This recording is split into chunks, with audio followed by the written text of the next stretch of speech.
Decades ago, dungeons suddenly appeared in Japan, sparking chaos as they multiplied worldwide.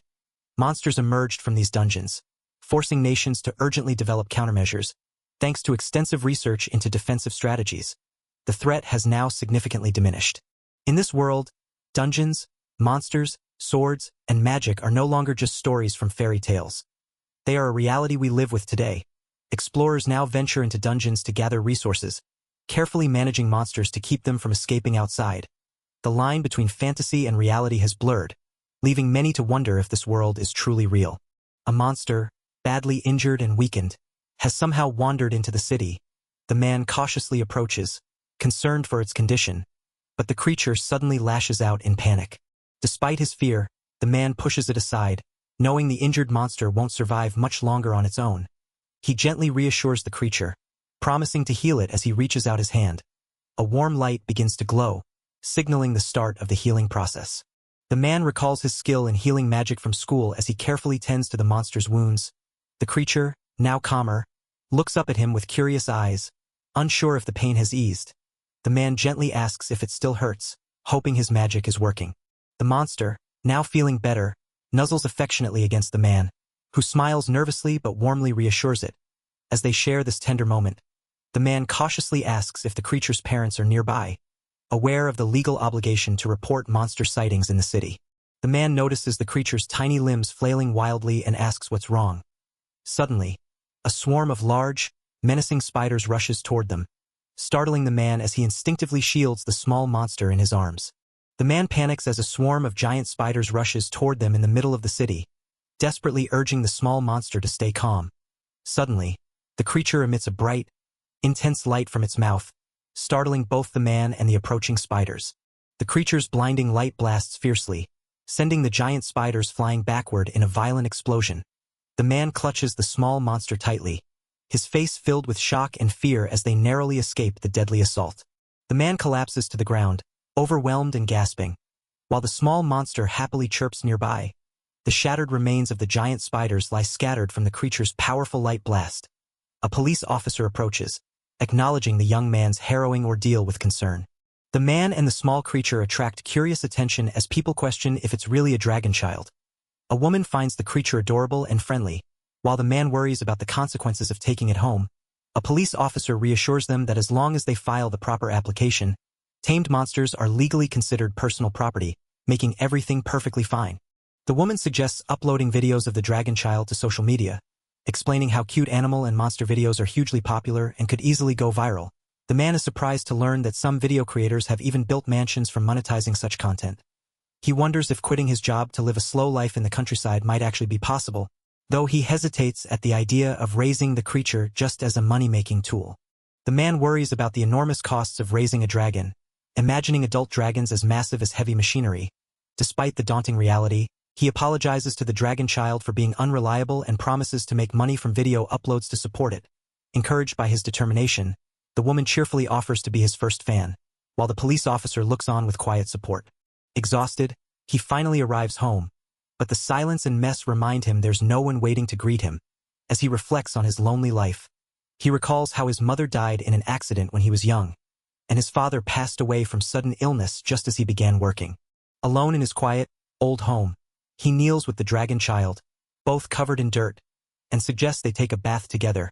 As they soak, he playfully asks if there are any itchy spots to scratch, while the dragon splashes happily, surprising him with its ability to swim. Their shared moment brings a rare warmth to the lonely house. He contemplates the idea of making video uploads but admits he only watches videos and doesn't create them himself. Curious about what to film, he playfully tries to record the dragon child, who reacts with confusion and amusement as he warns it that it's not a toy. He prepares fried chicken for the dragon child, explaining that dragons are omnivorous and should be able to eat it. As the dragon eagerly bites into the food, the man records the moment with a smile, capturing their growing bond. The dragon child's eyes sparkle with delight as it enjoys the fried chicken, surprising the man with its enthusiastic reaction. He smiles warmly, asking if it's good, while savoring his own simple convenience store bento, despite the ordinary meal.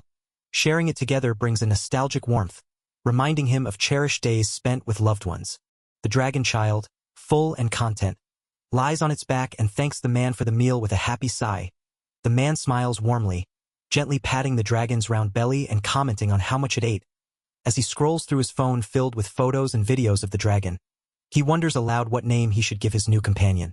The man contemplates a fitting name for the dragon, noting its blackish exterior and white belly. Meanwhile, a warm memory surfaces of a woman preparing a dish, with a child eagerly asking what she's making, revealing it as Joji's absolute favorite meal. With a bright smile, the man finally decides on a name for his new companion, declaring, "Your name is Ohagi." The little dragon looks up at him, its eyes sparkling with curiosity and joy. The man warmly declares that from today, they are family, firmly welcoming Ohagi into his life. Ohagi's eyes sparkle with joy as the man greets the little dragon with a heartfelt, "Nice to meet you, Ohagi." As the man lies in bed, he feels sleepy but remains thoughtful, planning out the busy day ahead with tasks like filing breeding registration and buying filming supplies. Despite the workload, he finds the prospect exciting and embraces the responsibilities that come with his new life alongside Ohagi. As the little dragon approaches him in bed, the man greets Ohagi warmly, acknowledging how busy yet fulfilling his life has become. He tenderly wishes Ohagi good night and promises to see him tomorrow, sharing a cozy, heartfelt moment before they both settle in for sleep. As Joji and Ohagi settle down to sleep, their new life as streaming partners begins, filled with promise and excitement. A notification pops up, showing that their first post has already caught attention, marking the start of their shared journey. Chapter 1 comes to a close, hinting at the adventures ahead. Ryan, a popular dungeon streamer with over 4 million subscribers, excitedly talks about a trending dragon named Ohagi-chan, praising her cuteness and mentioning plans for more content. Meanwhile, various comments flood the screen, expressing amazement, curiosity, and confusion about the dragon and the situation. He's overwhelmed by the non-stop notifications, realizing just how incredible this situation has become. Even the city office staff handling dragon registrations were shocked by the rarity of dragons. Despite the chaos and curious onlookers, he's ready to start filming soon with all his equipment prepared. Ushimaki, the junior at the company, greets energetically despite her exhaustion, determined to give her best today. Her senior worries about her tired complexion, suspecting another all-nighter, but Ushimaki brushes it off with a confident smile. With a burst of energy, she declares her dream loudly, fueling her resolve. Ushimaki boldly declares her dream of becoming a famous supernova and leaving the company, imagining her investments multiplying. Her senior watches nervously, noting her wild determination. As work time approaches, he tries to get her focused, but Ushimaki's energy and antics keep him on his toes. The president of Joji's workplace, known as the root of all evil in the company, boasts about how catching a client or two would secure their future. The company's reputation is tarnished, seen as disgraceful by explorers, and its performance is worsening. Meanwhile, the previous president's inappropriate behavior is hinted at, and the current president defensively claims he's just trying to interact with his employees. McKees is interrupted by a colleague informing him about urgent documents needing his confirmation and a visitor waiting at the front desk. He reacts with mild annoyance but turns his attention when he learns about the visitor. The visitor cheerfully greets McKees, saying it's been a while since they last met. Hazama Genki, the PR department manager of Nagano Pharmaceuticals, cheerfully apologizes for the sudden visit, while Furuhata Kazuyoshi, Joji's university friend and a Nagano Pharmaceuticals employee, warmly greets McKees. They offer him an energy drink, noting their company's products are designed for dungeon explorers, and McKees expresses his gratitude for their support. The visitors reveal their true purpose. They want to ask Ohagi-chan to promote their company's new product. McKees is shocked and confused, struggling to understand how they even know about Ohagi. Furuhata excitedly reveals that Ohagi-chan's videos have gone mega-viral, making her the perfect face for their new product, and asks if McKees is considering uploading to streaming sites. He assures McKees that this is a personal request, with all credit going to him, and encourages him to try it as a step toward independence. McKees, though a bit nervous, gratefully agrees to give it a shot. As McKees leaves the office, a female colleague calls out to him, asking him to wait. Meanwhile, a man with goggles smirks while reading about Ohagi's viral videos, insisting that such important news should have been reported to the president. As the man begins to explain the visitor's request from Nagano Pharmaceuticals, a girl suddenly bursts in, desperately pleading to be hired too. Her unexpected entrance startles him, turning the situation chaotic in an instant. The girl breaks down in tears, desperately confessing her failing VTuber activities and mounting debt. Begging not to be abandoned, the man tries to calm her, warning her not to say things that could be misunderstood. while others overhear her complaints about harsh working conditions, despite her emotional outburst. She insists she can contribute by handling video editing, thumbnails, and social media management, but he questions if she can manage such an important project alone.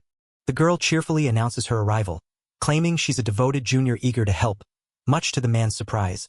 As he tries to explain that Ohagi is probably sleeping, a sudden commotion erupts when a small animal dashes past, causing chaos and startling everyone. Megumi enthusiastically introduces herself to the wary Ohagi, who reacts with surprise and tension. She confidently explains that she's prepared for any challenge, whether animals, monsters, or boys, by winning them over through their stomachs. With a cheerful smile, she reveals her cooking skills, convinced that delicious food will make anyone fall in love with her. Megumi proudly presents her homemade dishes with a bright smile, urging everyone to enjoy them. The man and Ohagi are caught off guard but quickly dig in. Praising her cooking, Ohagi's eyes sparkle with delight, clearly enchanted by the delicious food. The man is deeply moved by the meal, expressing how it feels like real home cooking, while Ohagi eagerly declares the food so delicious she wants it made every day. Surprising Megumi, meanwhile, preparations for a new setup are finished, and the man nervously asks if he should press the power button to start it. As the latest magical camera powers on with a dramatic burst, excitement fills the air. The woman eagerly explains its high-performance features, including an auto-tracking function and a magical barrier that can withstand monster attacks, making it a favorite among dungeon streamers. Overflowing with enthusiasm, she urges her senpai to start filming immediately, catching him off guard with her sudden eagerness. The man excitedly welcomes viewers to the Ohagi channel, proudly announcing their new sponsorship from Nagano Pharmaceuticals. He introduces Dragon Energy, a portable food designed for explorers that looks like colorful gummies. Meanwhile, Ohagi curiously sniffs the treats, prompting the question of whether she will actually eat them. Ohagi's eyes sparkle with delight as she excitedly munches on the Dragon Energy gummies, clearly enjoying the fizzy carbonation and delicious taste. The man happily notes her approval and encourages everyone to try the nutritional supplement, reassuring viewers that it's government-approved and safe even if she wants more. With a cheerful smile, he decides to have some himself, joining Ohagi in savoring the treats. Ohagi beams with excitement, clapping her hands and declaring the footage perfect and ready to use. She confidently promises to turn it into a viral video that will satisfy Nagano Pharmaceuticals, showcasing her hard work despite the product's poor sales. Meanwhile, the man nervously agrees, asking if her enthusiasm hides any sadness. Despite the grueling overtime at their tough workplace, Senpai's passion keeps him going. Inspiring Ushimaki, he offers her crucial advice. Always keep a resignation letter handy, as knowing you can quit anytime makes you stronger. Ushimaki nervously takes the advice to heart, then quickly shifts gears, eager to dive into filming several eating scenes together. Exhausted from their non-stop vlogging, Ushimaki apologizes for keeping Senpai up so late. Admitting they barely slept, Senpai reassures her, thanking her for the great video they made together and promises to have Furuhata watch it right away. As he prepares to leave, a hand pats him on the shoulder, signaling a new interaction. The president suddenly appears, slapping a document from Senpai's hand and mocking his all-night dedication to the company. He reveals he knows about the dragon Maquis is keeping and demands it be handed over, warning that a dragon child is like a money tree the world won't ignore. The president gleefully declares his plan to turn the dragon into the company mascot, envisioning TV commercials, merchandise, and skyrocketing profits. As money floats around him, he boasts about making easy money off the dragon's work. Meanwhile, Senpai, darkened by determination, warns not to mess with him and insists he'll put the dragon to better use, even as the president offers to buy it with a tempting promotion. Senpai reflects on his growing bond with Ohagi, cherishing the small moments they share like eating and sleeping together, realizing how precious she has become to him. Meanwhile, Maquis looks worried, hesitating to bring up the idea of buying or using Ohagi. Senpai grabs the president by the collar, fiercely shouting not to treat his precious family like an object. With determination burning in his eyes, he vows to protect Ohagi no matter what. The president, sweating and furious, lashes out at Senpai for his disrespect, while Maquis watches tensely nearby. Maquis, tears streaming down her face, desperately demands the return of the precious video she and Senpai made. Suddenly, she lunges forward, tackling the president with fierce determination. Senpai shouts her name in alarm as the president snarls, calling her an annoying brat before pushing her away violently. Just as tension peaks, a serious interruption arrives. A man urgently informs President Ibukawa that there's important business to discuss. The president, irritated and dismissive, is suddenly bombarded with resignation letters from nearly all employees, leaving him stunned and overwhelmed. The department manager confronts President Ibukawa, declaring that everyone can no longer tolerate his arrogant behavior and that labor standards officials are waiting to speak with him, calm and confident. The manager reveals he's been planning to leave and start his own business all along. Encouraging Mikise to follow her own path, he urges her to cut ties with the company, prompting a determined and hopeful response from Senpai. President Ibukawa struggles fiercely, demanding the traitors release him as the employees press their resignations on him relentlessly. Desperately clinging to hope, he pleads with Uzumaki not to abandon him, while Mikise calls out after him, urging him to wait. Overwhelmed and surrounded, the president's resistance crumbles under the flood of resignations, marking the end of this chapter. Joji-san stands nervously with a small creature perched on his head as a stranger approaches, calling out to him about a monster nearby. Despite his hesitation, Joji-san is reminded of how unexpected this adventure is, having never imagined himself entering a dungeon when he was just a corporate slave. As the guide apologizes for the wait, Joji-san gathers his courage and agrees to move forward. A few days ago, Joji-san visits Kawazu Kiru, the director of Kawazu Animal Hospital, who explains that the small creature's condition isn't due to lack of exercise or obesity, but rather a deficiency in magic and combat abilities. Despite being just a child, the creature has been diagnosed with metabolic syndrome from overeating Uzumaki's delicious cooking. Joji-san learns from the director that magic comes from spirits, magical life forms made purely of energy that inhabit both humans and creatures like Ohagi-chan. These spirits generate magical power, allowing the use of magic, a power that originally didn't exist in humans but is hereditary due to government inoculations decades ago during the chaos caused by dungeons. The doctor explains that Ohagi-chan's poor spirit growth stems from insufficient magic use, likening it to a deficiency, and praises Joji's impressive healing magic skills. He suggests that allowing Ohagi-chan to freely use magic in a dungeon would help her condition. Encouraged by this, Joji is welcomed to the Explorer Management Bureau, with the doctor confident that he could definitely make it as an explorer. Joji nervously questions if becoming an explorer is even possible for him, but Ohagi-chan confidently assures him he'll be the strongest with her by his side. Nearby, a cheerful staff member directs new applicants to register and wait in the lobby, while others discuss hiring escorts for combat support. Encouraged by their growing popularity as streamers, Joji and Ohagi-chan decide to ride the momentum and start dungeon streaming. A towering, muscular man overhears the mention of dungeon streaming and confronts Joji, questioning if he's seriously registering as an explorer. Joji and Ohagi-chan exchange nervous glances, sensing the tension as the intimidating figure's presence looms over them. The harsh reality of explorer life hits as the man's grip tightens, warning that weaklings should go home, signaling the start of a brutal initiation. A muscular fan eagerly praises Ohagi-chan's dungeon streaming, even showing off his dragon energy purchase. While Joji looks surprised by the sudden attention, Ohagi-chan's growing popularity causes a crowd to call out her name excitedly.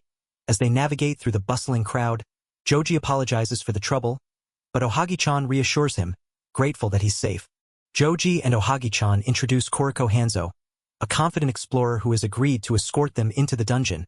With a reassuring smile, Hanzo accepts their request for protection, signaling a new ally in their dangerous journey ahead.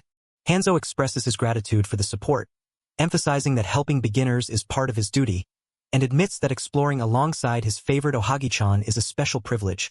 Joji shyly asks if Hanzo wants to take a photo together, while Ohagi-chan beams with excitement as they prepare to enter the dungeon.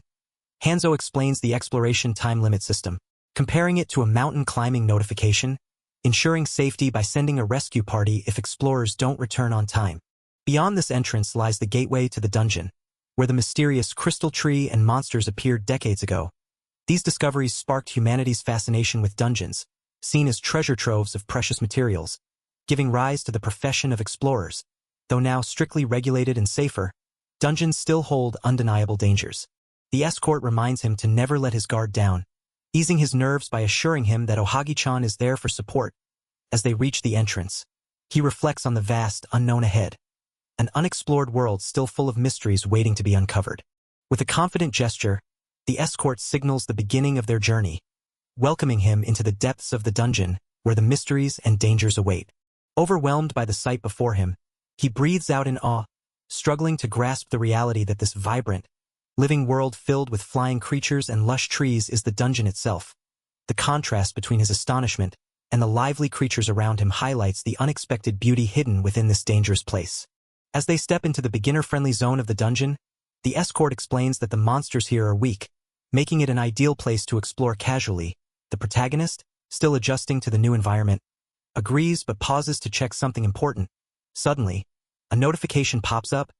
Ohagi-chan has started live streaming their dungeon exploration, adding an unexpected twist to their journey.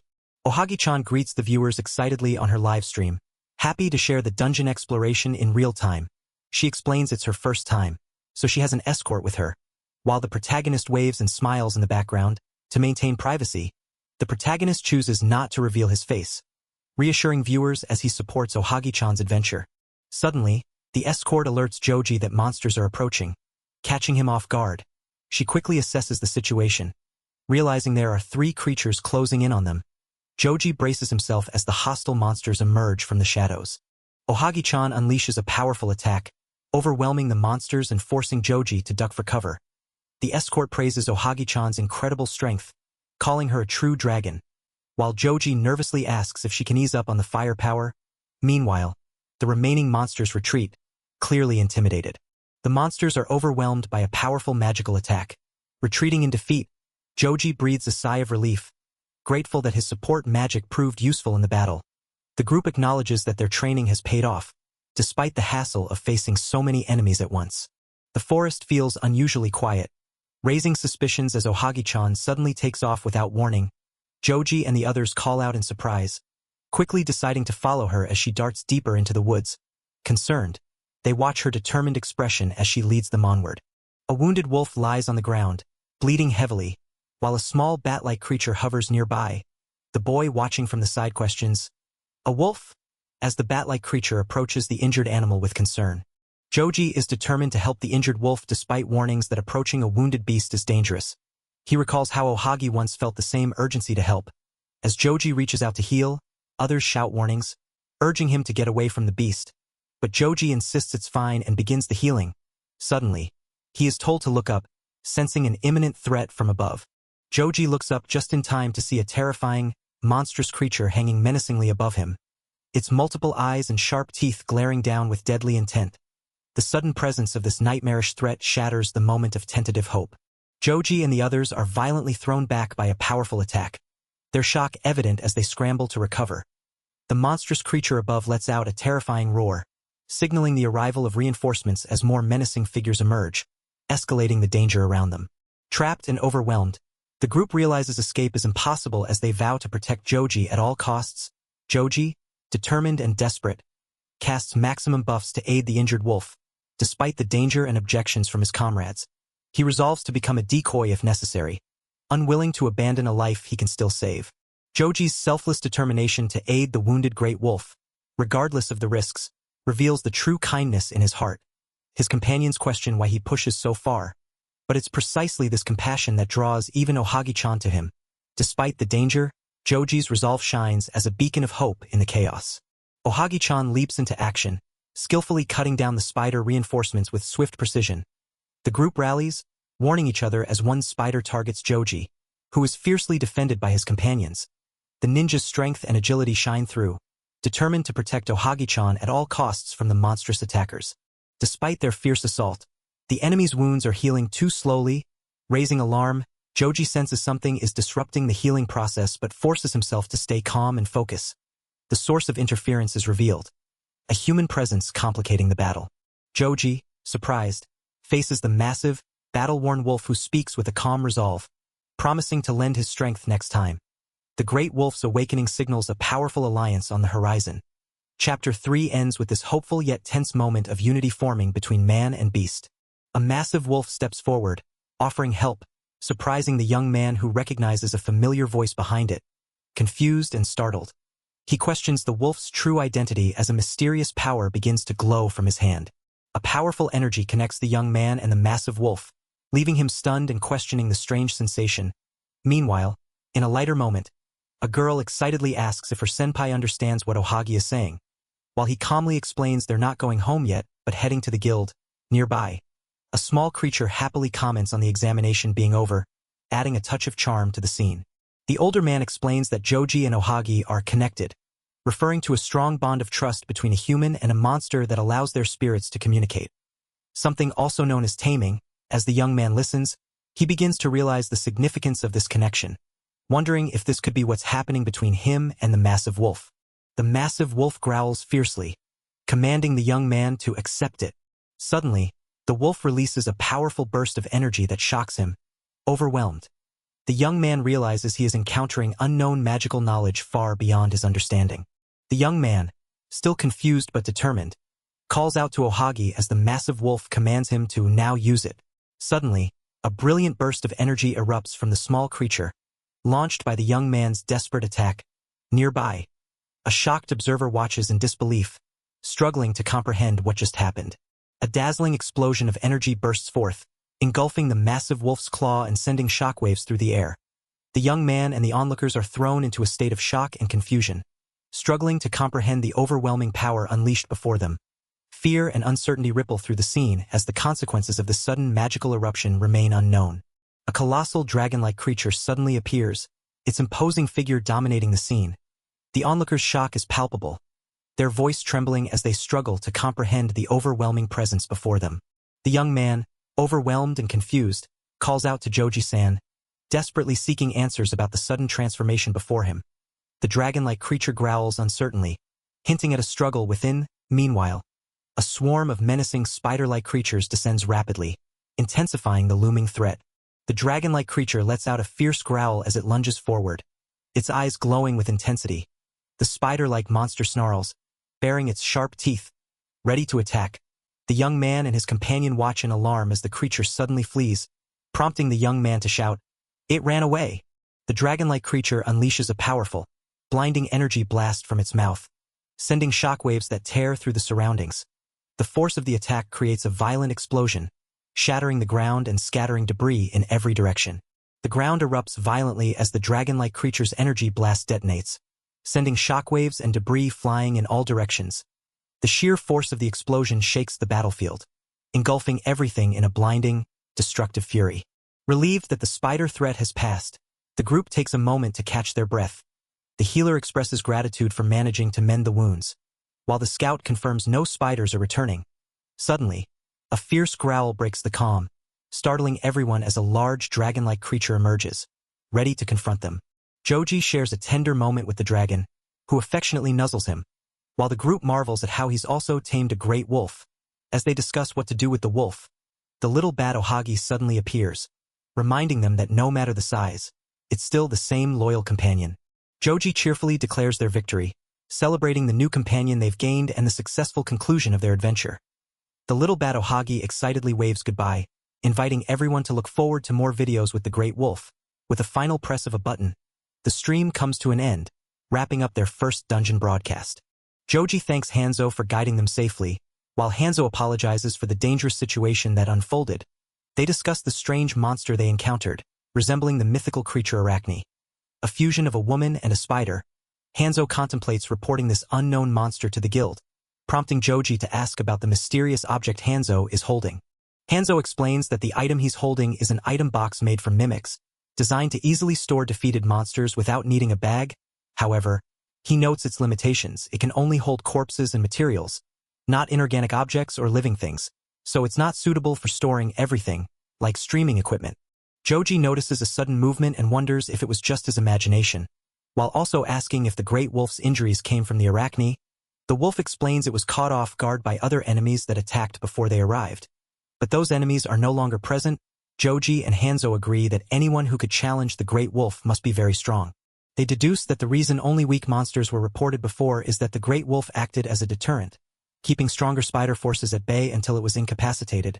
With the wolf out of commission, the spiders have grown bolder and more dangerous. As they agree to request the guild to reassess the difficulty level, the great wolf's expression hints at a troubling memory from before they arrived.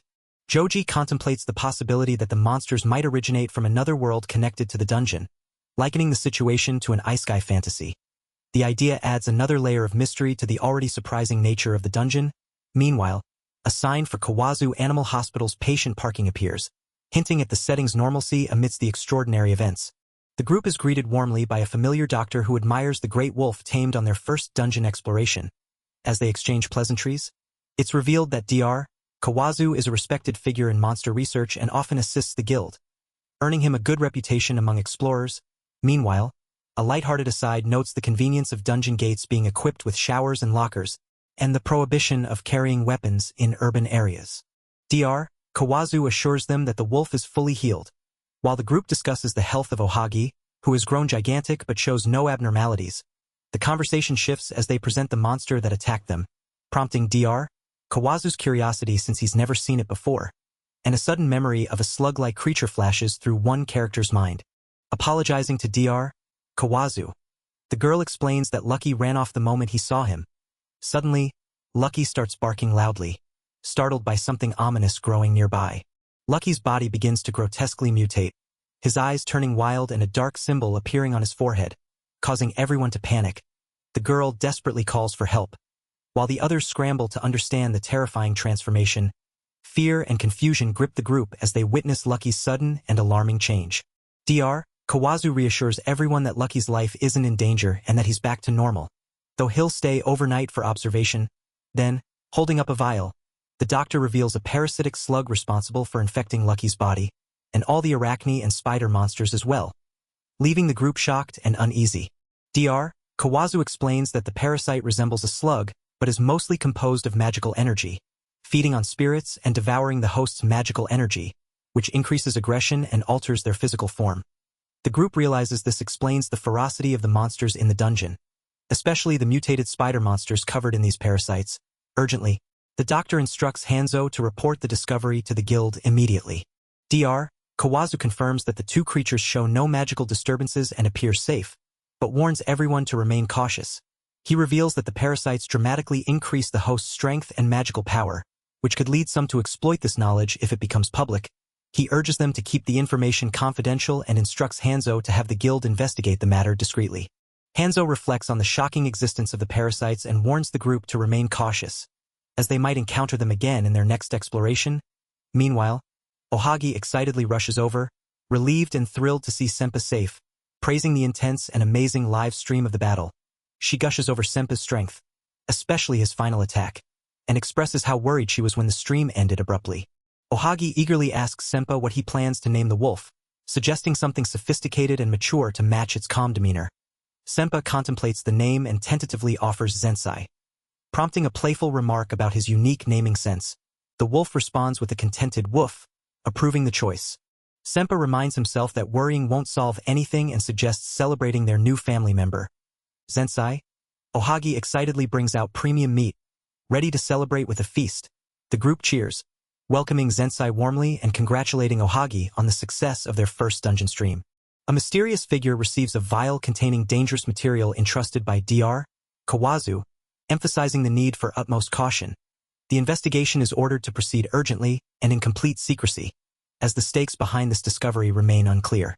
A major announcement reveals an exciting collaboration event with Monster Park, sparking surprise and excitement among the characters. The event is explained as taking place in a large area divided into two sections, one for monsters and one for spectators.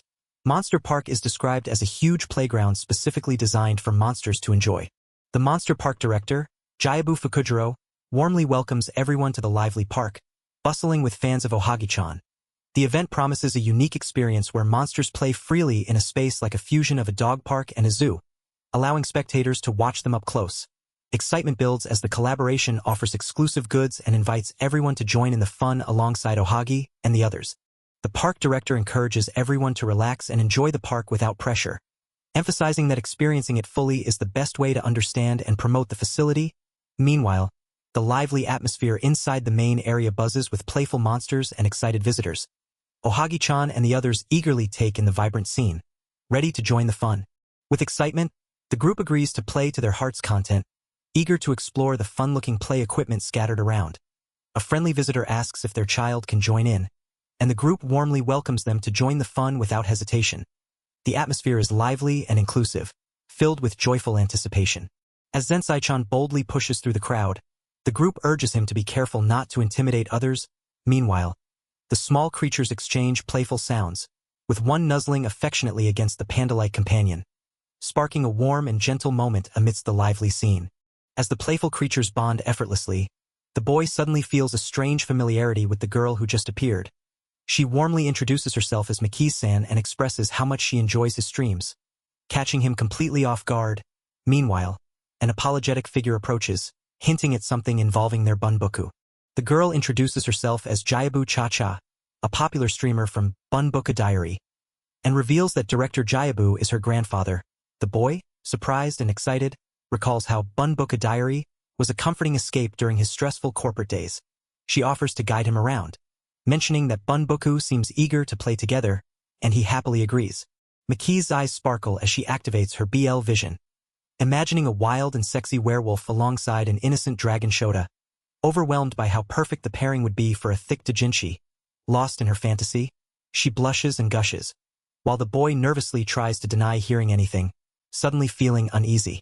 The boy clutches his side in pain, struggling through the monster-sized obstacle course while Jayabu Cha-Cha explains how tough it is for humans, despite the difficulty. He insists that Ohagi and the others always work hard, determined to push himself as much as he can, encouraged by the spirit of a true streamer. He braces for the next challenge, while the crowd watches in awe and confusion. At the monster salon, the group enthusiastically tackles cleaning off the mud with a powerful foam spray, though the boy questions if the equipment is meant for heavy machinery. Despite the overwhelming bubbles and soaking wet raincoats, he tries to stay positive, enjoying the feeling of being wrapped in foam like whipped cream. Suddenly, a huge splash drenches everyone, leaving the boy dripping and resigned to the pointless raincoat. At Mampa's hot spring, the group enjoys a large public bath, with the human marveling at the unexpected presence of a bath here. The animals playfully splash around, creating a lively and relaxing atmosphere. The group enjoys a lively meal at the restaurant floor, savoring adorable and delicious collaboration menu items that bring smiles all around. The human marvels at the perfect blend of play, hot springs, and tasty food, feeling like they're at a true resort. Suddenly, a sharp contrast hits as someone loudly complains about the food tasting terrible, breaking the joyful mood. A loud, angry man named Ibukawa erupts in the restaurant, harshly criticizing the food as tough and smelling like cheap meat, demanding to see the manager and refusing to pay. The human and their small companion recognize him with shock, calling out his name. Ibukawa, lighting a cigarette with a smug grin, casually acknowledges the human as the popular streamer George, prompting George to question why Ibukawa is here. Ibukawa smugly explains he came as a customer because he recently started keeping monsters too. George notices a strange machine inside a slime nearby, while the girl urgently reminds Ibukawa that smoking is prohibited in the park and asks him to stop disturbing the other guests. Ibukawa snaps back with a harsh, "Shut up," ignoring her pleas. Ibukawa carelessly drops a dangerous substance into the slime's body, claiming it can dissolve anything, while George and the girl panic, warning him it's poison to the slime. George harshly questions Ibukawa's lack of affection for the creature, doubting if he's truly the slime's owner. Ibukawa smugly mocks George, boasting about the importance of famous streamers like himself. As the slime reacts painfully to the poison, George and the girl watch anxiously, hoping the creature will survive. Ibukawa, trying to save face, nervously claims he's being generous by letting the incident slide. The tension lingers as everyone waits to see the slime's fate. As the playful creatures frolic happily, a girl reflects on how monsters were once feared and misunderstood, recalling her grandfather's words about a time when coexistence between humans and monsters seemed impossible. She expresses disbelief that some still treat monsters like mere objects, highlighting the progress made toward living in harmony. Meanwhile, a young man apologizes for the earlier disturbance, and the girl thanks him for his warning. The girl explains that her grandpa built this facility to show that some monsters can be affectionate and become friendly. She cherishes the park as a place where monsters can form bonds as close as family and friends. Meanwhile, a young man notices someone approaching and recognizes the cheeky little girl with them. The mischievous little panda-like creature giggles as it chases after a bouncing ball, clearly enjoying the game. Meanwhile, a sinister man smirks, anticipating the chaos he's about to cause. Suddenly, the ball flies toward the girl and young man, startling them both as they react in shock. Chaos erupts as the once friendly monsters suddenly go berserk, roaring and attacking wildly. The girl cries out in shock, recognizing Bunboku's unexpected aggression, while others scramble in panic, desperately calling for help. Confusion spreads as everyone struggles to understand what's causing the monster's violent outburst. The young man anxiously checks on Bunboku, who's been struck but reassures him that he'll recover soon. Suddenly, the man notices strange, wriggling slugs on the ground, connecting them to the chaos unfolding. Meanwhile, a hooded figure receives an urgent phone call, signaling that the situation is escalating beyond control. Dr. Kawazu reveals that the arachne's corpse was stolen along with the slugs, causing a commotion believed to be linked to them. The team is tracking the culprit by following the scent, and they discuss using Ohagi's or Joji's magic to destroy the slugs, as Ohagi's magical energy has proven effective against them. Ibukawa reveals himself holding the stolen slugs and explaining he was hired to cause chaos for the corporation's enemies. He admits to timing his attack for when the team would be busiest, aiming to teach them a lesson while making money on the side. As the massive stone golem begins its destructive rampage, the team scrambles to respond. One member urgently commands Ohagi to transform into his giant form, hoping to counter the overwhelming threat. The attack against the stone golem shatters the surface but fails to penetrate its armor, leaving the team stunned. Realizing their magic isn't reaching the golem's core, the protagonist urgently searches for a way to bypass the tough exterior and strike the main body inside. Realizing that healing magic can permeate the golem's entire body, the protagonist quickly devises a plan to combine his magic with Ohagi's. He urges Ohagi to focus on their connection and channel his healing magic through the flow of magical energy. With determination, Ohagi prepares to execute their combination technique. A brilliant burst of energy erupts as the combined healing magic surges through the golem's body. Cracking its stone armor from within, the massive creature begins to fracture, its once impenetrable exterior breaking apart under the unexpected assault. As the golem's stone armor continues to crumble, a small, glowing creature emerges from within, floating gently upward. The protagonist watches in awe, breath catching as the unexpected sight unfolds before him. The protagonist explains that they didn't exactly tame the creature, but rather just connected with it. The group reflects on the surprising string of events, while a curious companion wonders if this is yet another creature tamed in a row.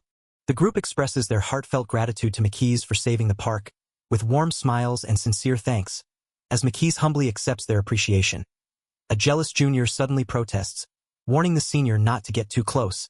The tension breaks with playful banter, revealing a light-hearted rivalry as McKees declares the junior's clinginess amusing rather than bothersome. With a bright smile, the protagonist warmly welcomes the new creature into their family, announcing a welcome party once they return home. The creature's name, already decided, is revealed as Canton, sparking excitement and admiration from everyone around. The group reacts with delight and playful commentary, embracing the new addition with open arms. As the morning light filters through, Ushimaki urgently shakes Senpai awake, her voice filled with panic, still groggy. He questions the sudden commotion, only to be urged to look outside immediately. Together, they peer out the window, bracing for whatever unexpected sight awaits them. As the protagonist insists there's nothing unusual, a dazzling crystalline tree suddenly appears, shimmering with an otherworldly glow. Both Ushimaki and Senpai stare in stunned disbelief, their expressions a mix of shock and awe at this unexpected and exciting new development. The group stares in awe at a dazzling crystal tree, struggling to believe their eyes. One of them nervously asks if this is the legendary phenomenon they've heard about, while another insists it must be a dream since such a thing couldn't possibly appear in their own yard. Suddenly, a burst of energy causes them to react in surprise. The sudden burst of energy sends one of them crashing to the ground with a painful thud. As they struggle to recover, a majestic, wolf-like creature emerges in the vast grassland, leaving everyone stunned and bewildered. As the wind gently rustles through the grass, a small, winged creature joyfully soars through the sky, its playful energy contrasting with the calm, curious gaze of a peculiar, smooth-faced figure watching from below. The two sit on the grass, eyes wide with shock as the dazzling crystal tree above them glows intensely. One of them struggles to grasp the reality of the moment, whispering in disbelief about a dungeon sprouting right at their home. The surreal scene leaves them breathless, caught between awe and confusion. Deciding to explore the area, they observe from a high vantage point and realize there are no monster shadows nearby. Making it safe for now, the landscape reveals a vast, lush grassland spreading out from the gate entrance. With forests and rivers visible in the distance, it seems like a wide, open space, at least that's what they think. Suddenly, the boy vanishes and reappears back at the entrance, revealing that the dungeon is designed to forcibly return intruders to the starting point at certain locations. The girl realizes the actual area they can explore inside is limited, much smaller than the vast world they initially imagined. Despite this, they acknowledge it's still a surprisingly spacious place, and she recalls reading about dungeons appearing on private property before, though her phone has no signal to confirm more details. The girl questions how sudden the situation is, while the boy recalls they didn't notice any signs earlier. She then remembers the spot where the tree sprouted, hinting it might be significant. Meanwhile, the slime Canton happily eats, enjoying the welcome party meal as the boy and girl watch with amusement. The boy is startled as the small dragon-like creature, Ohagi, suddenly growls and scurries toward him, clearly agitated. Meanwhile, the girl questions why he's suddenly heading outside to use the bathroom, but he insists it was more than just that. He feels a strange pull from the spot where the tree sprouted, suspecting it holds some hidden significance. The boy reveals that the tree was giving birth to a dungeon, which surprises the girl and the little dragon, Ohagi. Meanwhile, an older man examines the magical energy and notes that it almost perfectly matches Ohagi-chan's magical energy, deepening the mystery. The group discusses the unique magical energy of a mysterious tree, noting it differs from the usual energy shared by entrances worldwide. They realize this dungeon is connected to Ohagi-chan, sparking questions about whether Ohagi truly created it and why it appeared so suddenly. They deduce that Joji-kuin's recent taming of new monsters like Zensai-kuin and Canton-chan has boosted Ohagi-chan's magical energy, possibly granting her the power to create dungeons. Meanwhile, the arrest of Ibukawa reveals he was merely a pawn, commissioned by an unknown figure to stir trouble, leaving the true mastermind and the source of the slugs a mystery. The sudden increase in magical energy and dungeon-creating ability continues to baffle everyone. The group learns that dungeon ownership belongs to the landowner, prompting questions about their plans for this new dungeon. They decide it's safe since no monsters inhabit it, and its spacious, natural environment makes it ideal. Excited, they agree it's the perfect opportunity to make their dreams come true, while also emphasizing the need to carefully manage the dungeon to prevent monsters from appearing. With enthusiasm, the group decides to create a monster ranch in the Ohagi dungeon, sparking playful debate over the straightforwardness of the name. Embracing the idea of a slow, peaceful life, they begin preparing the land, starting with some light weeding and tilling to cultivate a small field for their new venture. Canton struggles with the hard work of preparing the land, feeling like giving up, while the agar suddenly begins to multiply rapidly, surprising everyone with its unexpected growth. With renewed energy, the agar creatures enthusiastically dig and prepare the soil, lifting tools with determination. Encouraged by their hard work, the protagonist cheers them on, feeling hopeful and motivated, despite his earlier back pain. He happily acknowledges that thanks to Canton's effort, they managed to finish the task together. As the protagonist waters the plants, he eagerly wonders when they'll bear fruit, feeling excited about the future harvest. Suddenly, he's stunned to see the radishes have grown overnight, their size far beyond what seems possible. Both he and the agar creature are shocked, struggling to believe such rapid growth could happen in just one day. The protagonist speculates that the strange plants might actually be weeds resembling radishes, noting that unknown plants are common in dungeons. Suddenly, one of the radishes violently bursts from the ground, launching itself into the air and startling everyone nearby. The radish suddenly bursts out of the ground with explosive force, launching itself into the air and shocking everyone nearby. The protagonist and his companions realize it's a mandrake, a monster that evolved from plant roots, and sense its anger, knowing this situation is far from over. The radish creatures react with surprise as a small clump of dirt falls from the air, catching their attention. They quickly gather around, visibly startled and curious about the sudden movement. Meanwhile, the protagonist angrily questions their complaints about the field he and Canton worked hard to cultivate, frustrated by their dissatisfaction. Yesterday, Nishima Kenta, the owner of Izakaya Western and dungeon manager, explains the trouble caused by a problematic Kaushika. In his dungeon, they harvest Kaushika horns and milk by rounding them up with dedicated explorers, comparing it to herding sheep with a sheepdog. Now, he wants someone to handle this troublesome Kaushika. Recently, a new, aggressive Kaushika leader has emerged, causing explorers to be driven back and disrupting their harvest. Nishima is reluctant to call the Kaushikas, fearing it would harm their yield, so he suggests involving Maki-san, known as the hero who tamed dragons and saved Monster Park. Everyone believes Maki-san can handle the strong Kaushika, sparking hope for a new partnership. Arriving at Nishima-san's dungeon, Maki-san is briefed on the urgent need to deal with the aggressive Kaushika boss to resume harvesting. Nishima-san emphasizes making contact with the Kaushika first, assuring Maki-san that once that's done, he's free to handle them as he sees fit. With a clear mission, Maki-san acknowledges the plan, ready to take action. Nishima-san mounts his prized steed, Rock Horse, declaring he'll ride it into action. Meanwhile, Maki-san confirms he'll be riding the wolf, Canton. As they prepare for the mission, with a cheerful shout, Maki-san commands his slime companion to transform, signaling the start of their journey. Maki-san rides the powerful wolf Canton with exhilaration, while Nishima-san admires the unique and skilled slime companion. Impressed by its rarity, with everything in place, they launch forward, ready to face the Kaushika threat head-on. As the chase intensifies, Maki-san impresses by keeping pace with Gold Rush's swift run. The rival rider taunts him, acknowledging Maki-san's running skills as his true specialty. The tension spikes as their mounts clash fiercely, with Canton growling defiantly at the armored opponent. With a powerful stomp, the skeletal horse shatters the ground beneath it, sending chunks of earth flying. The rider shouts in alarm, trying to stop the reckless charge. Meanwhile, an observer marvels at the incredible technique, realizing the rider is using the earth itself as a catapult to launch forward with explosive force. With a fierce roar, Canton slams the ground, creating a swirling wind barrier that catches everyone by surprise. Maki-san, clutching his slime companion, realizes the power of this sudden defense just as the rival rider desperately yells for control, fearing he'll be thrown off his mount. The chaotic charge continues, earth and debris flying wildly as the battle intensifies. The Kaushikas suddenly come under attack from fierce, wild creatures, causing alarm among the group. One onlooker watches in awe as a powerful Kaushika charges forward, driving off the attackers single-handedly with impressive strength. The battle for control intensifies as the Kaushikas fight back fiercely. The two men observe the imposing deer, noting his strong leadership skills as he quickly calms his agitated companions. They consider negotiating with him, acknowledging that his excellence as a boss is what makes him so troublesome.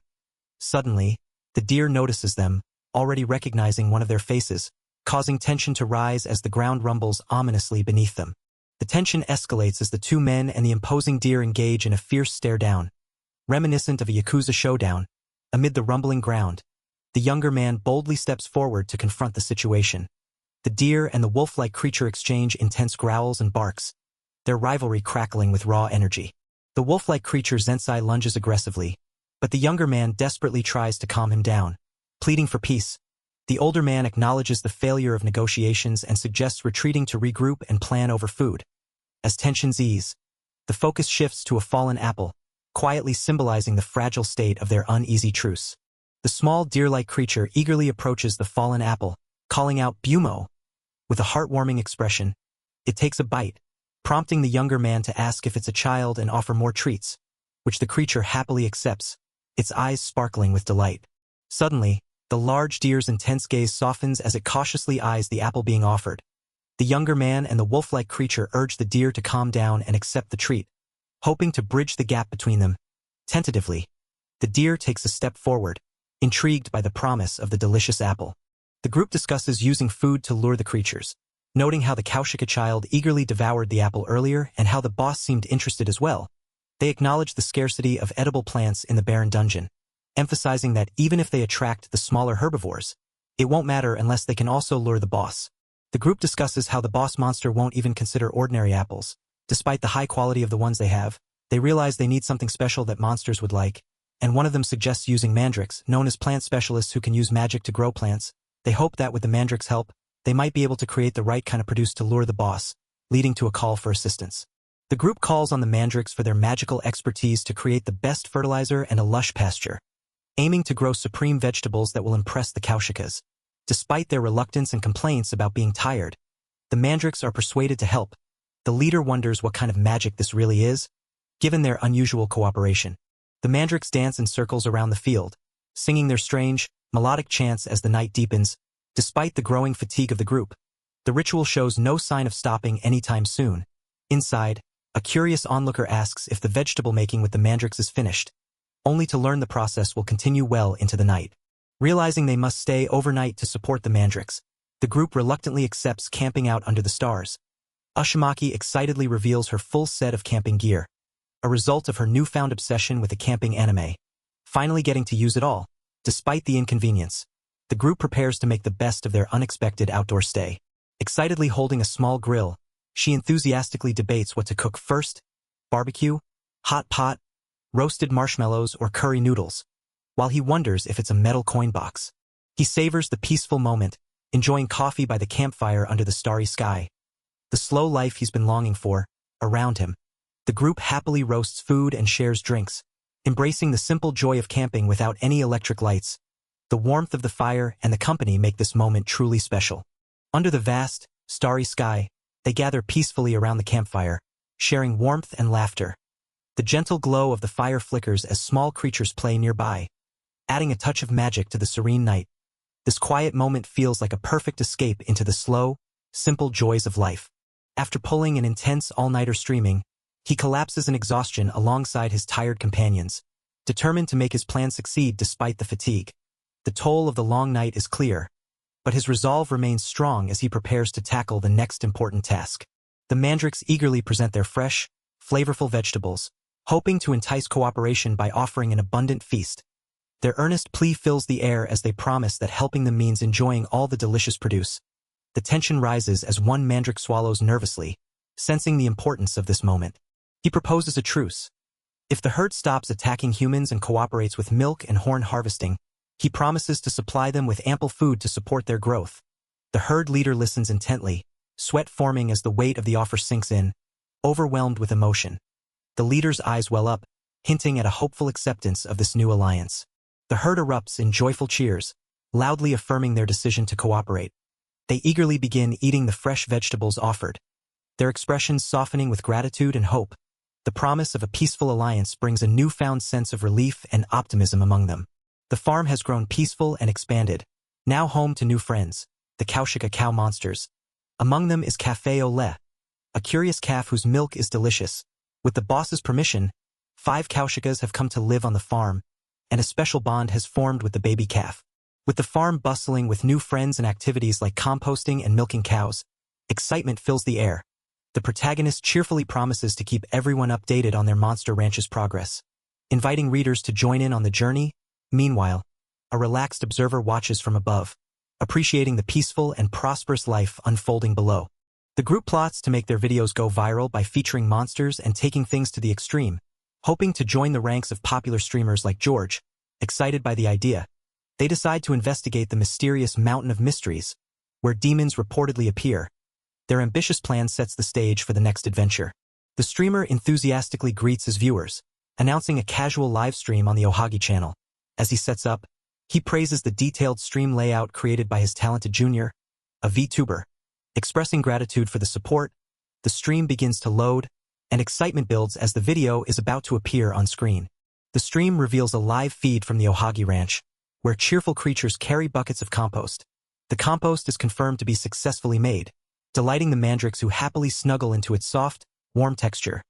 The fermented compost is praised for its lack of smell and comforting softness, with excitement building for the next harvest. Zensai swiftly intervenes, knocking down a wooden structure with a powerful strike, while calling out, "Hi-yo!" Cafe au lait struggles to keep up, panting and tense. Nearby, a small winged creature watches the commotion with wide eyes. The discussion turns to the next goal for the ranch, with suggestions flooding in about building a barn to support the livestock. One participant worries about the challenges of construction, especially the lack of manpower. Suddenly, a shocked reaction erupts upon the surprising revelation that the junior VTuber might be a girl. Ushimaki abruptly ends his stream, urgently calling for help as he shouts about a problem. The scene shifts to a desperate group of children, one clutching a weak, injured kitten, pleading for assistance to save the poor animal. The tension rises as they urgently appeal to Ohagi-chan's uncle, fearing the kitty's life is in danger. The injured cat is gently examined, revealing bruises that suggest it was struck deliberately. Relieved that the cat is still breathing, the man promises to heal it immediately. The children explain they found the cat lying on its side near the river on their way to school, while the man asks if the cat belongs to them. The children eagerly ask the man if he can use healing magic to save the injured kitten, expressing their hope and gratitude. They reveal they watch Ohagi-chan's channel and believed he could help. The man, slightly embarrassed but pleased, thanks them for relying on him and suggests they call him Big Brother next time, while the kids find his reaction adorable. The man suggests they first try to find the cat's owner, noting it seems to be wearing something like clothes. The children eagerly thank him and promise to return after school. Suddenly, the cat speaks, expressing gratitude and surprising everyone. The injured cat suddenly introduces itself as Sable, a Kate Sith, and cheerfully announces it came to meet Joji-san. The man is shocked to hear the cat speak, while Sable desperately pleads for help, begging him to save the Kate Sith. The cat happily thanks Joji for the nice clothes, delighted that the preschool outfit fits perfectly. As it relaxes after a bath, it apologizes playfully for the trouble. Suddenly, a cheerful figure returns from the dungeon, prompting a surprised reaction from the cat as dinner is announced. As they eat together, The Katesith explain that their home in the dungeon is in serious danger. Some kobolds have turned violent, attacking both Katesith and normal kobolds, and the cause of this aggression is still unknown. The situation is worsening, with the number of violent individuals steadily increasing. The man grows concerned as he realizes the kobolds are not only becoming violent but also gaining physical strength. The Katesith confirms this, worried that their clan is in serious danger. He wonders if the slugs might be behind the sudden increase in aggression and power, while urging everyone to stay calm and focus on recovering their strength. The Katesith happily reveals their love for cooking and dexterity, impressing everyone with their skill using chopsticks. Meanwhile, Sable enthusiastically encourages the man to join them, promising to solve all his problems if he becomes part of their group. The man, overwhelmed, tries to stop her, reminding her that meal preparation is a lot of work and that they're not an idle agency. The man realizes just how overwhelming the cooking demands are, struggling to keep up with the constant meal preparations as everyone's appetite grows. He apologizes for the burden, while the Katesith calls for everyone's attention to address the slug situation seriously. Meanwhile, the cat-like creature is moved to tears, gratefully asking for help in their dire situation. The man and the cat-like creature discuss the location of the dungeon where Sable lives, realizing it's hidden in the nearby mountains. Preparing for the journey, the man decides to bring snacks for Ohagi and the others, offering some to the cat-like creature, who is overwhelmed with gratitude, calling this moment paradise and thanking the world tree for their encounter. The man, curious, wonders if the snacks are really that good. Sable reveals that she originally snuck out of the dungeon disguised as a regular cat to investigate the outside world for her clan. Learning to speak human language along the way, she explains how many humans were kind to cats, allowing her to survive, though she admits some humans weren't so nice. As she shares this, the scene shifts between warm moments of kindness and darker memories of hostility. The man asks Sable if her serious injury was really caused by humans, but she explains that while searching for help, she heard rumors about a famous person named Joji-san who tamed monsters and solved big incidents. Ohagi senses something sacred about this place, and just then, they arrive at their destination, surprising the group with the unexpected presence of a dragon. They stand before an eerie, abandoned building shrouded in overgrowth, its barred entrance and warning signs making it clear this place is off-limits. The group hesitates, unsure if they should proceed inside. The old man warns the group about the Oni, explaining that bloodthirsty ghouls come out at night to attack outsiders. Despite the warning to turn back, the cat insists the dungeon lies beyond the abandoned hotel. The group nervously prepares to face the dangers ahead, with the cat reassuring them that no Oni have been seen nearby. The group nervously steps inside the dilapidated building, unsure if it's safe as the cat senses something watching them. Despite the unease, they press forward, with the cat warning them to stay alert. Suddenly, a growl breaks the silence, confirming their fears that something is lurking nearby. The group is startled by the old man's sudden appearance, mistaking him for the rumored demon. One of them excitedly recognizes the young man with the dragon as George the streamer, urging everyone to start filming this unexpected encounter with a celebrity in the monster-infested ruins. Sable suddenly freezes, trembling as he recognizes the approaching group. The very humans who bullied him, George, noticing Sable's distress, asks what's wrong. But the bullies are already pulling out their phones. Shocked to hear the cat speak, George himself is stunned, shouting in disbelief at the unexpected turn of events. The bullies eagerly start filming Sable, mocking him as a monster and excited about the content they can create. Sable trembles, pleading for them not to touch him. George confronts the bullies, accusing them of causing Sable's injury, but they dismiss him with cruel remarks about streaming and cruelty. The bullies proudly admit that their cruel actions are a calculated strategy to generate viral content, claiming that controversy and extremity drive views and engagement.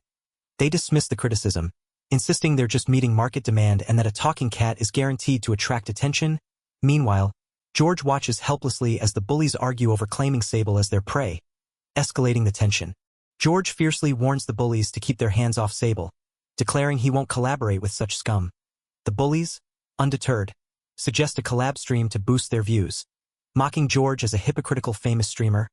Tensions explode as George storms forward, ready to confront them. Suddenly, a powerful energy blast erupts from the talking cat, sending the bullies flying backward in shock and pain. The ground cracks beneath the force, and a massive wolf-like figure materializes, roaring fiercely as it prepares to defend. The bullies stagger, overwhelmed by the unexpected and overwhelming power unleashed before them. The bullies recoil in fear, questioning if the terrifying sound is the demon's voice and doubting their previous disbelief in the old lady's warning. As the monstrous figure growls and advances, the bullies flee in panic, George urgently checks on Sable, urging them to escape before the bullies return. The cat reassures George that they've calmed down and urges him not to push himself. They reveal their dungeon is hidden within an ordinary-looking tree, cleverly disguised by magic. With a confident gesture, the cat invites George to enter the secret dungeon. George steps cautiously into the dense, jungle-like dungeon, marveling at the towering roots and thick foliage surrounding him. The cat warns him to watch his step carefully among the big roots. Suddenly, George stumbles and falls, startled by the uneven ground beneath him. Suddenly, George is hoisted upside down by a group of fierce, spear-wielding wolf-like warriors emerging from the shadows. The small creature beside him growls in alarm, while one of the warriors demands, "What's with these guys?" As tension mounts. Suddenly, a fierce pack of wolf-like warriors appears, surrounding the protagonist with menacing glares. Shocked, he questions who they are, but before he can react, one of the wolves lunges forward, roaring ferociously and grabbing him mid-air. The wolf warriors growl and bark fiercely, but the tension shifts as one of them gently holds the protagonist, signaling they might not be enemies after all.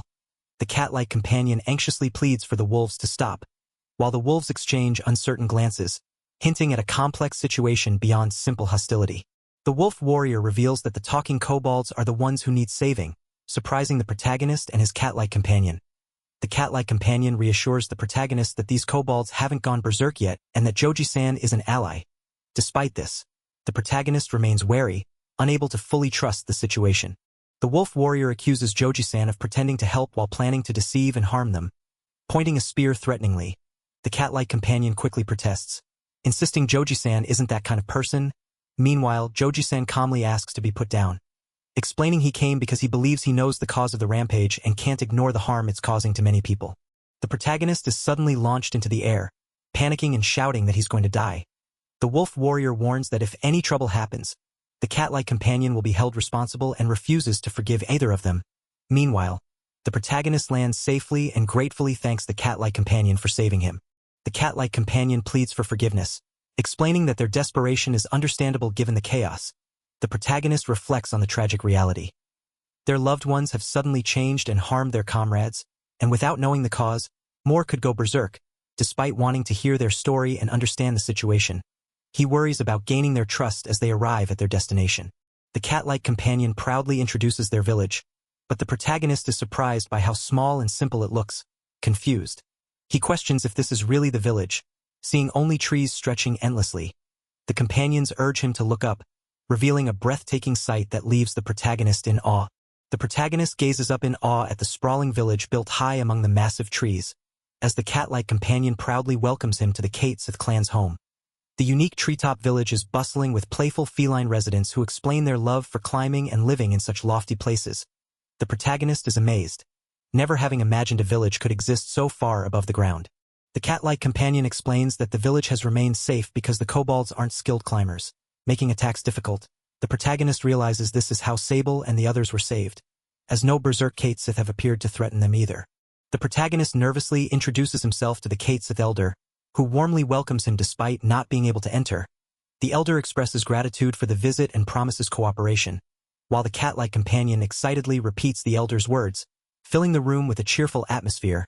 The protagonist is left wondering if the promise of help is genuine. The group struggles to understand the troubling situation with the berserk kobolds, noting their numbers have surged to over half the population. Despite this, the cause of their violent outbursts remains unknown, and their current whereabouts are a mystery. As they try to piece together the facts, they realize they still have more questions than answers. The group considers that if slugs are behind the chaos, Ohagi's abilities might help. They note the kobolds haven't been seen in the dungeon lately and suspect they may have gone outside, where strange growling sounds were heard. Despite their limited magical energy and the giant transformation's short duration, they realize they must find a way to handle all the berserk kobolds at once. With insufficient information and wary kobolds, they decide to seek more details directly from the kobolds themselves, though they anticipate this won't be easy. Suddenly, the group is startled by a frantic call from the cat-like creatures, urgently trying to get Joji's attention. They report a dire situation at the dungeon entrance, causing immediate concern and tension among everyone. A kobold child has wandered outside the dungeon alone, and the others lost sight of it while trying to follow, alarmed by the possibility of berserk kobolds outside. The group rushes to find the child quickly. They call on Zensai to track the scent as they send word to the other kobolds for help. The cruel men gloat over the exhausted and injured dog, mocking it as they prepare to exploit its suffering for their own gain. They call it a monster dog and plan to use the scene for views, showing no mercy as they force the dog to stand and work harder despite its obvious pain. As the cruel men are caught off guard, the fierce creature lunges forward, smashing through the door with a powerful strike. Joji steps up, commanding them to back off and protect the kobold child at all costs. The tension spikes as everyone braces for the confrontation. Tensions explode as the enraged man lashes out, declaring he won't be satisfied until he beats his opponent to a pulp. No longer caring about the views or consequences, his fury is palpable, and the others brace themselves as the confrontation escalates. Meanwhile, the injured dog is comforted, reassured that help has arrived despite the chaos unfolding around them. The enraged man, weapon raised, charges forward with a fierce declaration of intent to kill. Suddenly, a massive, intimidating bear-like creature appears behind him, its eyes blazing with fury. The man facing them reacts in shock, recognizing the unexpected threat. The bear-like creature delivers a devastating punch, smashing through the ground and sending the enraged man flying backward. Shock and awe ripple through the onlookers as they witness the overwhelming power unleashed. Even the kobold child and Joji are left speechless, caught off guard by the sudden turn of events. The monstrous bear-like creature lets out a terrifying roar, its eyes glowing fiercely as it towers over the stunned man and others nearby. Panic spreads among the onlookers, who cry out in alarm at the sudden appearance of what they believe to be a demon. The sheer intensity of the beast's presence sends shockwaves through the scene, leaving everyone frozen in fear. Realizing the source of the chaos, the man urgently points out Joji as the berserk kobold causing the rampage. The kobold child and others react with alarm, while Joji calls out to Ohagi, relying on him to help control the furious creature as it growls fiercely. The monstrous bear-like creature lunges upward, muscles tensed as it braces to strike. A fierce burst of energy radiates from its claw, aimed at the airborne figure confronting it. The tension between them crackles with raw power, signaling an imminent clash. The group spots the berserk kobold causing chaos, and tension rises as they realize it might be behind the rampage. Joji urgently calls on Ohagi to take action, trusting him to handle the dangerous creature. Ohagi launches himself at the berserk kobold with fierce determination, his powerful strike radiating intense energy. The clash between them ignites a blinding burst of light, signaling the start of a fierce confrontation. Ohagi spots the wriggling creature and realizes it's the slug causing the chaos. Determined, he prepares to purify it completely, focusing his energy on the slimy menace. Meanwhile, the berserk kobold roars in pain, and Ohagi's companion cries out in alarm. Ohagi urgently warns everyone to stay back, sensing the danger as the berserk kobold continues its wild cries. Despite the chaos, the small creature's tears reveal a deeper distress, catching Ohagi's attention. He senses that something is not right beneath the surface of the rampage. As the small creature is suddenly thrown aside, Ohagi anxiously wonders if the troublesome slug has escaped. Meanwhile, the young animals cry out in distress, their tears revealing the pain and fear beneath the chaos. The older wolves watch silently, their expressions heavy with concern. Ohagi and the group enter the kobold village, discovering it is built inside expanded natural caves, surprisingly bright and spacious. The kobold leader thanks Ohagi for saving their comrade and invites him to sit down, expressing relief that everyone is safe. The leader of the Kukin clan introduces himself and expresses his trust in humans, asking Ohagi to help the kobolds. Ohagi reflects on the dragon's power, believing it could be the key to saving the kobolds. Meanwhile, the group realizes the berserk kobold is the father of the small child who bravely approached him, explaining the child's desperate attempt to wake his father from his rage. The wolf leader explains that many comrades have gone berserk, and the sorrow runs deeper than just the parent and child. Everyone is crying because their families haven't returned. He earnestly asks for help, admitting they can't face this alone and pleading for strength. Ohagi acknowledges their plight, promising to do his best and expressing gratitude for their trust. Ohagi learns that all the berserk kobolds are likely in the ruins and surrounding forest, but they are scattered and moving separately. The wolf leader worries that even if they calm some, the others will become wary, making it hard to gather them all in one place. Ohagi considers the difficulty of repeatedly using the calming technique and wonders if there's a way to lure them together. Ohagi tries to calm the berserk wolf by offering snacks, hoping to lure him with the delicious smell. The wolf is suspicious but visibly tempted, while the small companion encourages him to stay strong despite the overwhelming aroma. Ohagi nervously reassures everyone, trying to keep the situation under control. The wolf is overwhelmed by the snack's rich aroma and irresistible taste, realizing it's dangerously addictive and could cause chaos if others knew how good it was.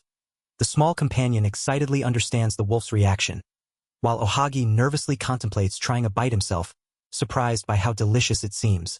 The wolf excitedly declares that this ambrosia, dog treats, will save the kobolds. Meanwhile, Ohagi and the small companion react with surprise, realizing just how incredibly addictive these treats are. Joji announces that all the supplies have been used up and welcomes everyone back, praising their hard work. Including Sable, the team gathers, confirming their preparations are complete, and Joji holds up a crucial item, hopeful that it will save the kobolds. As dusk settles outside the cave, the team discusses staying the night to prepare for tomorrow's operation. Joji agrees to stay, and spirits lift with talk of a feast to celebrate their hard work. The warmth of the campfire flickers against the rocky cave walls, setting a hopeful tone for the night ahead. The cat leader enthusiastically praises everyone's hard work and declares that the days of fearing violent outbursts will end tomorrow, with determination. They announce the alliance between kobolds and cats to reclaim peace and their friends. The group, including Joji and the creatures, gathers closely, inspired by the hopeful promise of unity. The group raises their drinks in a lively toast, celebrating the upcoming operation with cheers and joyful energy. Spirits are high as everyone eagerly looks forward to the success and unity their mission promises. The night air is filled with hope and camaraderie, strengthening their resolve for the challenges ahead. As the night deepens, the group gathers around a towering bonfire, their silhouettes dancing in the flickering flames. The cats beat their paws rhythmically, their spirited chants echoing through the cave, fueling their unity and determination for the mission ahead. The firelight casts a warm glow, symbolizing their shared hope and unwavering resolve. The group enjoys a hearty meal together, with the creatures eagerly savoring the delicious food. Ace expresses his gratitude, impressed by the Kate's culinary skills and the kobold's stamina and strength in handling physical tasks. Their teamwork is clear as they've divided their roles efficiently, blending skill and labor perfectly. The Kate's expresses joy at sharing a feast with the kobolds for the first time, celebrating their newfound camaraderie.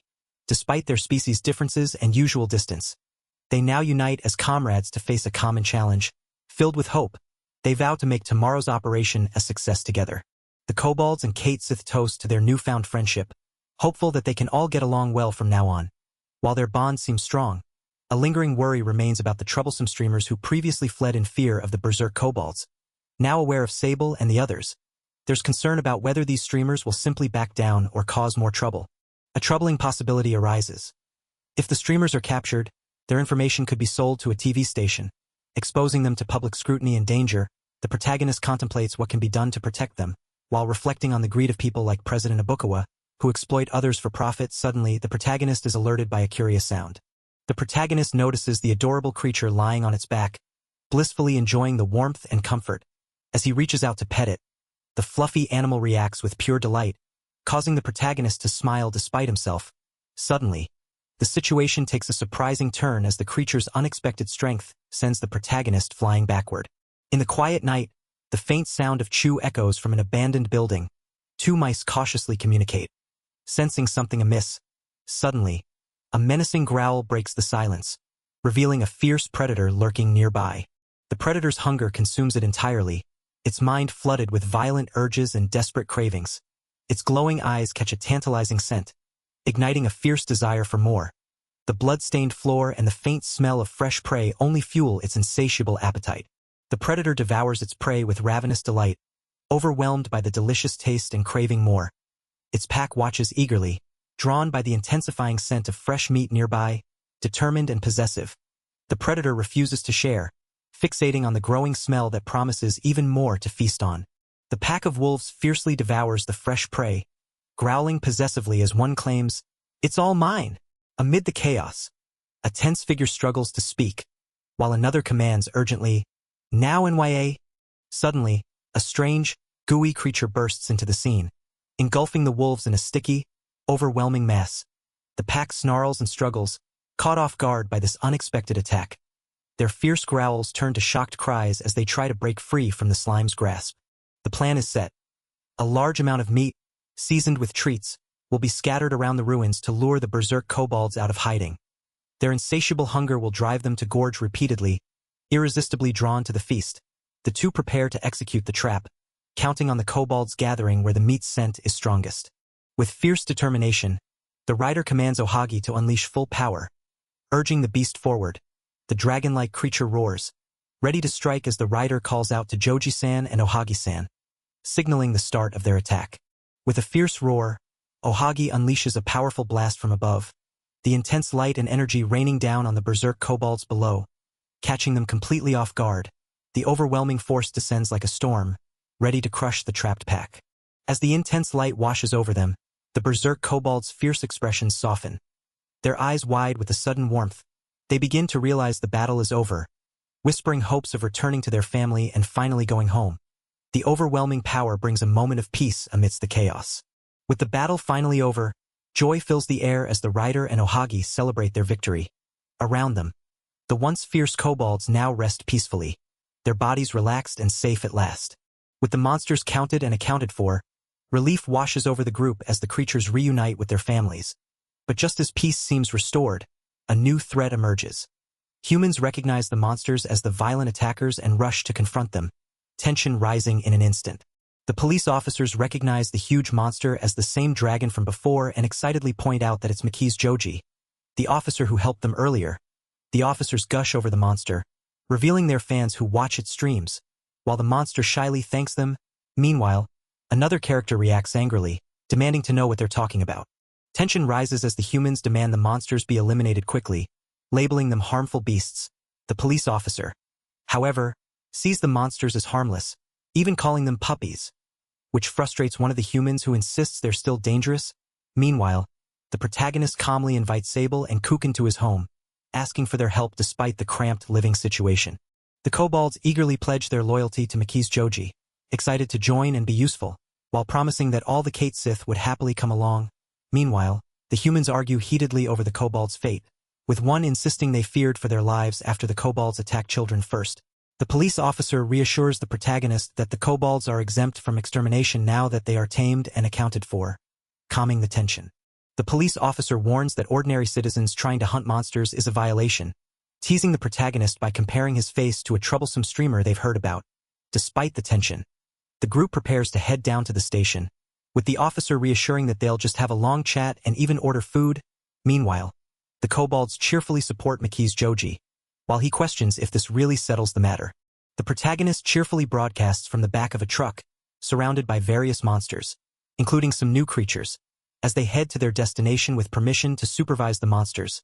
Upon arrival, the group is greeted by an enthusiastic crowd excitedly marveling at the abundance of fluffy kittens and puppies. Nishima-sen thanks the protagonist for providing 3 trucks, jokingly asking for some mandrake brand vegetables in return.